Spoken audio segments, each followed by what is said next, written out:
Print media and electronic media మీ అందరికీ చాలా చాలా థ్యాంక్స్ మమ్మల్ని సపోర్ట్ చేస్తున్నందుకు.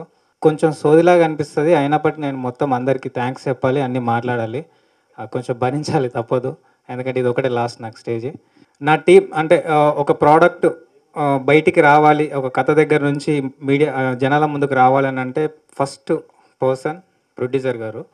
ఈ ఆపర్చునిటీ ఇచ్చి ఇక్కడ దాకా తీసుకొచ్చినందుకు thank you so much sir.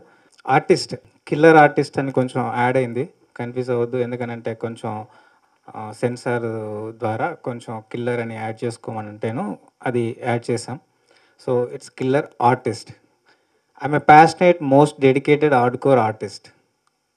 అంటే ఒక మర్డర్ చేసి మర్డర్ని ఆర్ట్ అని ఫీల్ అయ్యి అదొక 64 కళలు కాదు 65వ కళ కూడా ఒకటి ఉంది, అదే ఆర్ట్ మర్డరు, అది ఆర్టు, దాన్ని నేను చేస్తున్నాను కాబట్టి నేను ఆర్టిస్టు అని ఫీల్ అయ్యే ఒక క్యారెక్టర్ కథ. సో ఒక క్యారెక్టరే బట్ అట్లా ఇద్దరు చేస్తున్నారు, అదే కన్ఫ్యూజన్తో స్టార్ట్ అయింది, అట్లనే ఉంటుంది ట్రైలరు. సొసైటీలో ఒక జరిగే సోషల్ కాజును తీసుకొని ఒక డ్రామా అప్లై చేసిన సబ్జెక్టు ఖచ్చితంగా ఇది అంటే 18+ వచ్చింది కాబట్టి 18+, కానీ యాక్చువల్లీ ఇది ఫ్యామిలీలో ఒక జరిగే ఇష్యూ నుంచి సొసైటీ రిప్రజెంట్ చేస్తుంది. అంటే సొసైటీలో ఉన్న ఒక చిన్న సోషల్ కాజ్ను నేను దీనిలో డిస్కషన్ చేశాను అన్నట్టు. సో కొన్ని క్వశ్చన్స్ వేశారు, అంటే మర్డర్ను గ్లోరిఫై చేస్తున్నారు, దీనివల్ల జనాలకి ఏం చెప్తారు అనేది కూడా టాక్ ఉంది. యాక్చువల్లీ ఒక డైలాగ్ కూడా ఉంది, సమాజం మనకు చాలా నేర్పిస్తుంది కానీ మనం ఏం నేర్చుకున్నాం అనేది చాలా ఇంపార్టెంట్.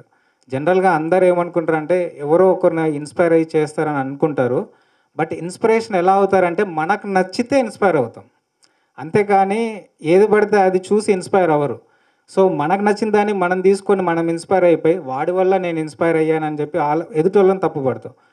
సో ఎంతవరకు అది కరెక్ట్ అనేది నాకు తెలియదు. సో నేనేమంటానంటే ఎవరికి కావాల్సింది వాళ్ళకి నచ్చితేనే అది తీసుకుంటారు, దాన్నే ఇన్స్పిరేషన్ అని పేరు పెట్టుకుంటారు. సో దేనివల్ల ఎవరు ఏ రకం కూడా ఇన్స్పైర్ అయ్యి చెడిపోరు, నచ్చితేనే తీసుకుంటారని నేను అనుకుంటున్నాను. సో అది. సో టీం విషయానికి వస్తే ఎడిటర్ ఫస్ట్ విశ్వనాథ్ చాలా బాగా వర్క్ చేశారు, అంటే ఫ్రెష్ 1-2 సినిమాలు చేశారు, బట్ ఈ రకమైన స్క్రీన్ ప్లే చేయడం అనేది టఫ్ స్క్రీన్ ప్లే అన్నట్టు, నాన్ లీనియర్, చాలా హైగా ఉంటుంది, చాలా స్పీడ్గా ఉంటుంది. దీనికి చాలా కష్టపడ్డాడు, నెంబర్ ఆఫ్ కట్స్, అంటే కన్ఫ్యూజ్ అయిపోతుంది స్క్రిప్ట్ లెవెల్లో చూసినప్పుడు ఏమైపోతుంది అంటే అసలు అర్థం కాదు, అంత అది ఉంటుంది. సినిమా చూసినప్పుడు ఆ ఫీల్ ఉండదు, చాలా ఈజీగా అర్థమైపోతుంది, బట్ స్క్రిప్ట్ లెవెల్లో ఉన్నప్పుడు ఒక రష్ లెవెల్లో ఉన్నప్పుడు చాలా టిపికల్గా ఉంటుంది. సో దాన్ని అర్థం చేసుకొని దానికి సపోర్ట్ చేసి నాతో పాటు డే అండ్ నైట్ వర్క్ చేసి, అంటే ఇంటికి 11 అయితే 12 అయితే పోదాం బ్రో అంటే వద్దు బ్రో ఉండని అక్కడనే ఆఫీస్లో చేయడము, 2 o'clock 3 o'clock పడుకోవడం, మళ్ళీ మార్నింగ్ లేకడం, అంతగా సపోర్ట్ చేసినటువంటి విశ్వనాథ్కు thank you so much. And heroine Krishika, very thankful to you, ఎందుకంటే చాలా అడ్జస్ట్ అవుతూ చిన్న ఏమన్నా మిస్కమ్యూనికేషన్స్ అయినా ఏవైనా అన్నిటినీ ఎక్స్క్యూజ్ చేసి అంత డెడికేటెడ్గా వర్క్ చేసావు. I'm really thank you so much, thank you really. మంచి ఫ్యూచర్ ఉంది తనకి, ఎందుకనంటే తెలుగు అర్థం కాదు, మీకు లిప్పు ఎక్కడ కూడా మీకు తెలుగు అమ్మాయి మాట్లాడినట్టే ఉంటుంది, హిందీ అమ్మాయి హిందీ వచ్చి తెలుగు రానట్టు మాట్లాడిన అమ్మాయిలాగా అసలు కనిపించదు, తెలుగు అమ్మాయి మాట్లాడినట్టుగానే ఉంటుంది. సో అంత డెడికేటెడ్ తను. సర్ప్రైజ్ క్యారెక్టర్ ఏంటంటే సోనియా ఆకుల, తనని లాస్ట్ మినిట్లో ఓకే చేసుకున్నాము, ఆర్జీవి గారి సినిమాలో చేసింది అంతే తెలుసు, టెన్షన్ ఉంది. ఎంత నాకు ఇంపార్టెంట్ క్యారెక్టర్ అంటే ఇది సినిమాలో బయటికి వస్తున్నప్పుడు ఇదే ఎమోషన్తో బయటకు వస్తారండి. It's very key role. Screen size చాలా చిన్నది డ్యూరేషను, బట్ చాలా కీ రోల్. ఈ కొంచెం చిన్నగా అటు ఇటు చేసినా ఏం చేసినా చాలా ఎఫెక్ట్ అవుతుంది సినిమా మొత్తం, ఎందుకంటే క్లైమాక్స్ అదే, కథ బేస్ అదే, ఆ అమ్మాయితోనే అయ్యే ఈ ఏదైతే జరుగుతుందో అదే స్టార్ట్ అవుతుంది, ఆ అమ్మాయితోనే ఎండ్ అవుతుంది. సో ఈ క్యారెక్టర్ చాలా టిపికల్, చాలా ఇంపార్టెంట్.